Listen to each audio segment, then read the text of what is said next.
Hello everybody. I am going to start covering chapter 8 for you guys, but before we get started with chapter 8, I would like to clear some items in here that students had question about. One of it is the difference between continuous normal distribution and normal probability distribution and discrete.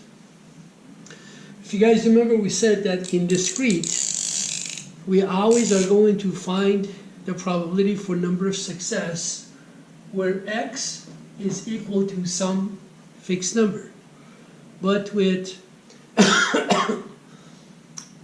continuous normal probability distribution, our x is in between two different values, or x could be greater than or equal and x is less than or equal. This is one major difference. The other one is with continuous probability distribution normal, we are measuring the area under the graph. It could be the uniform probability distribution. This is uniform probability distribution. Or it could be normal probability distribution, which is the bell curve. So this is one major difference. This is another major difference. But with the x equal with the discrete probability distribution, we just go ahead and calculate the probability for number of x, the value of x, let's say x equal to 2, using, if you guys remember, using the relative frequency distribution for discrete, and then if it is binomial, then we use the formula or we use the binomial distribution table. This is one thing, and another thing is about the proportion. So if you guys remember, when we calculate the point estimators, x bar and lowercase s and lowercase p bar, so this is used to estimate what the proportion for a population is. This is sample, this is population. Example of the proportion. If I ask the entire class of 120 or 40 or whatever number of students, how many of you guys are going to apply for graduate school after your bachelor's degree? Let's say that for population proportion, let's say out of 40, 30 of you guys will say that you're going to apply for graduate school. This is 0.75. This is population proportion. For a sample, let's say that I take a sample of 10, and, I take a sample of 10, and then 7 out of 10 is going to be 0.7. As a matter of fact, the formula for this is p bar equal x divided by n. For the other one is p equal to x divided by large N. This is for the sample, small n, and this is for the large N, and that's the number of those with the characteristic of interest. If I want to give you the definition of the proportion, proportion is a fraction of population, or fraction of a sample with the characteristic of interest. What is the characteristic of interest? In this example, those of you who would like to apply for grad school. So this is for proportion. Now we want to go ahead and start chapter 8. For those of you who have questions about whatever that I do cover, so please go ahead and send me an email, and I try to explain, because we cannot hold office hours, in-person office hours anymore. So go ahead and send me an email. I'll try to explain everything through email, although sometimes it is kind of difficult to do that through email, but excuse me, but I'll try to do my best. And then if I have to, I will go ahead and shoot another video for those concerns and questions that you have. And I also would like to let you all know that this is not very easy for me. Recording it, of course, is very easy. I have a little compact camera that I am using, but loading it up is too much of a hassle.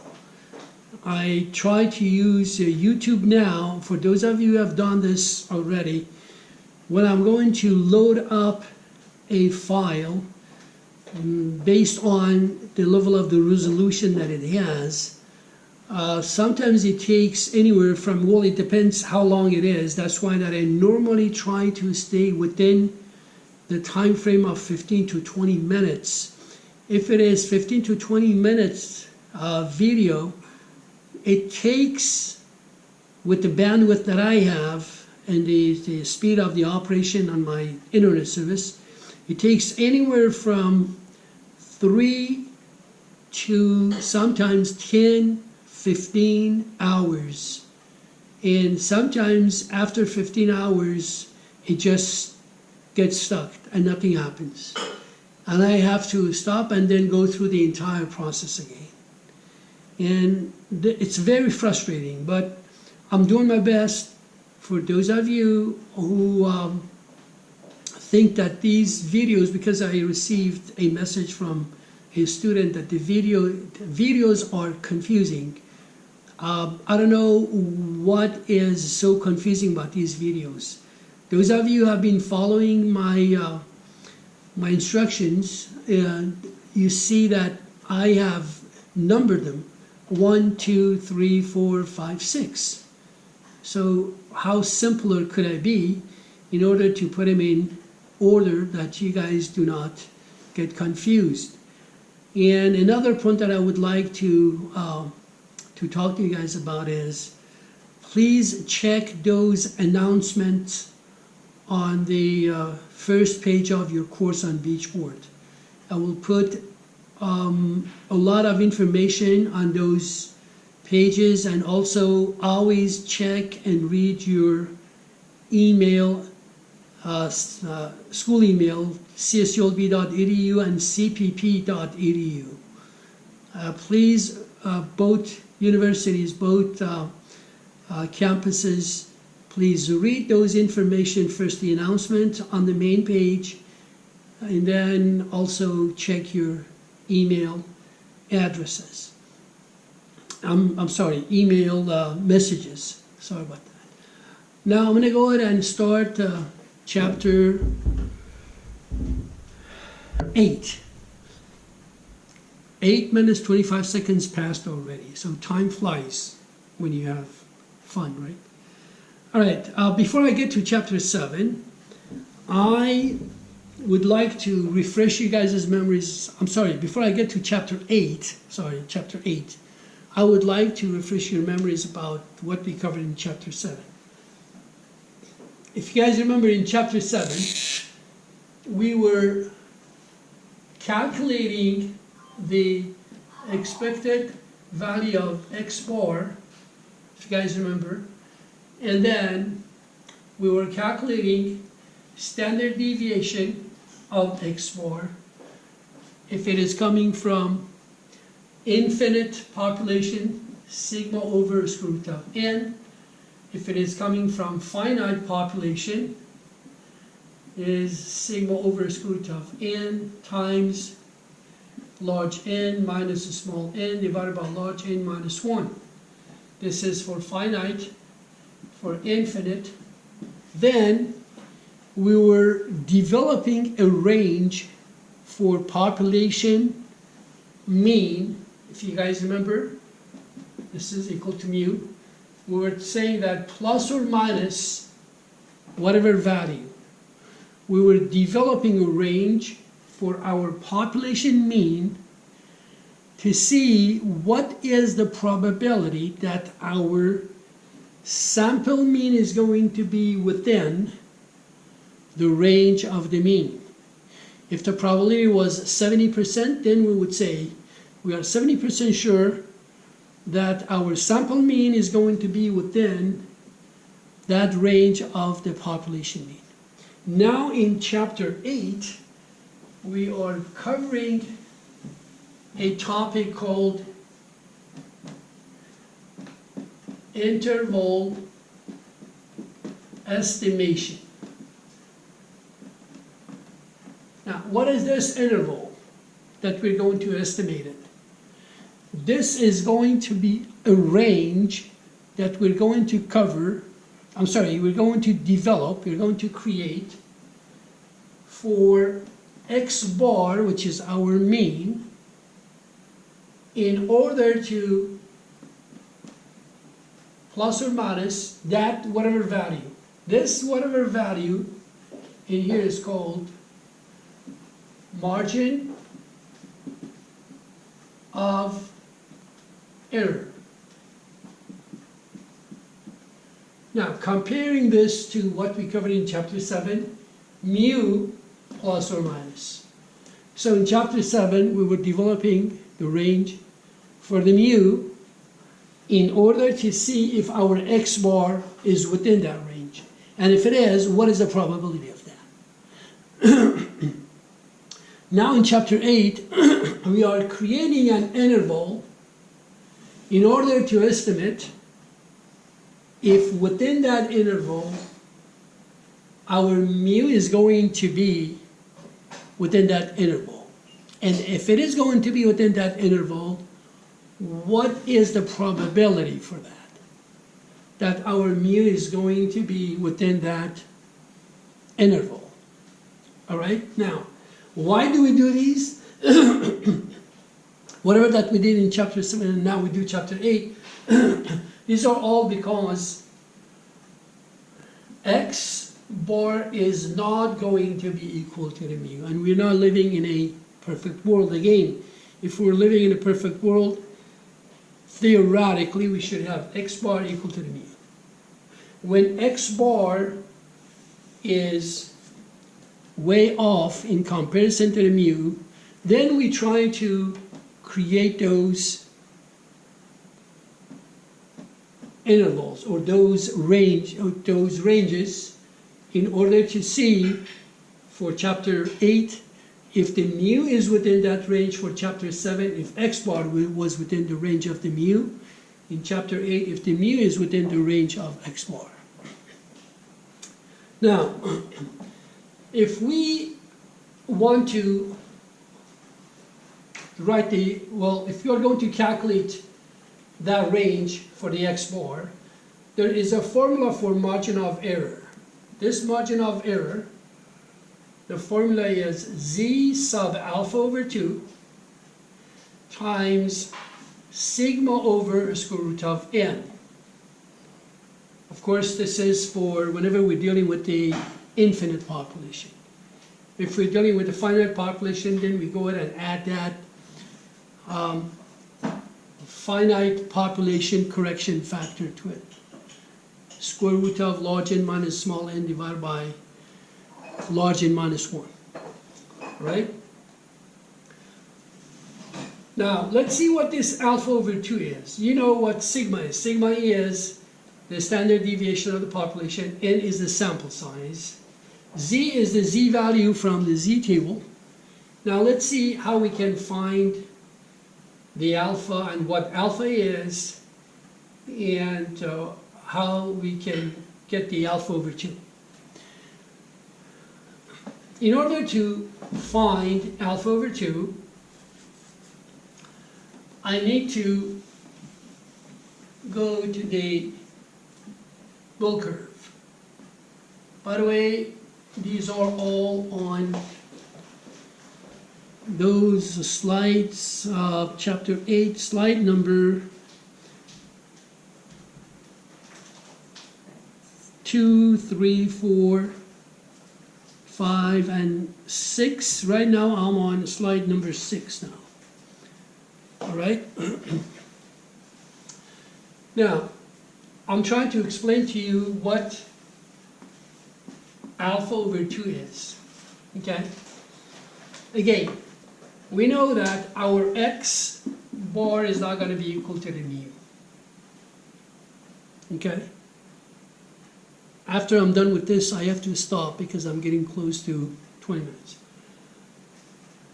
I'm sorry, I'm trying to explain to you that x bar is not going to be equal to the mu.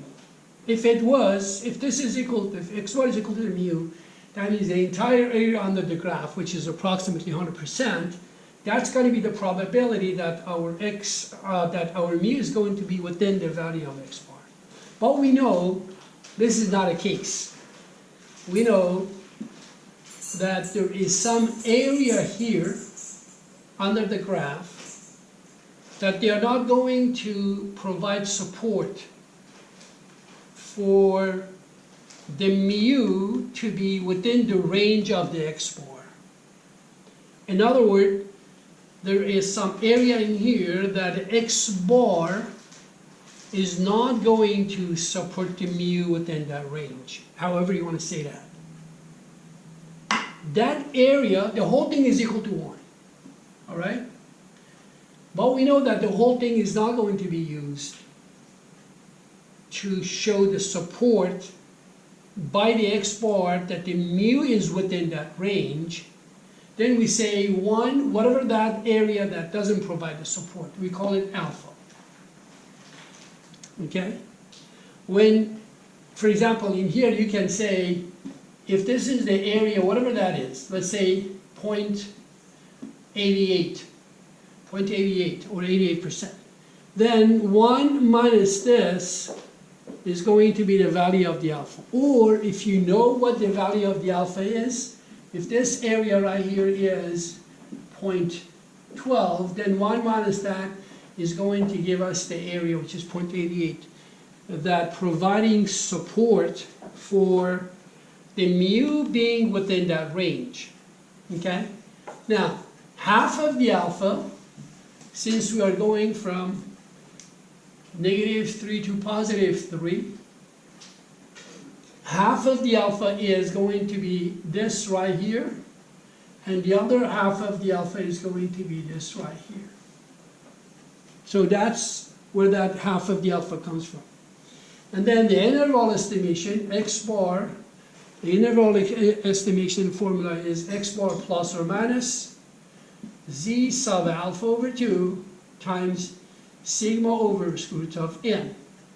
Now we calculate this once we add and once we subtract it to and from our x bar, then that is going to be the range. That is going to be the range. Now we also have to specify at what level we are generating this this range. We are creating this range in order for our x bar to include the mu. Now, if I want to give you there are some examples. There's an example of the shape on on slide number 7. On slide number 7, that they are showing you the ranges that x bar includes the mu, x bar with those blue dotted line, includes the mu or excludes the mu. All right? Now, in order to calculate that range, sometimes we don't have this sigma. If we don't have the sigma, then we have to use, this is the standard deviation of the population. If we don't have the sigma, then we have to use the standard deviation of the sample.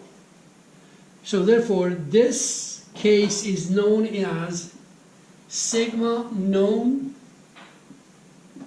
case. And when we do not have the sigma, then we have to use the standard deviation of the sample. Then that is called sigma unknown case.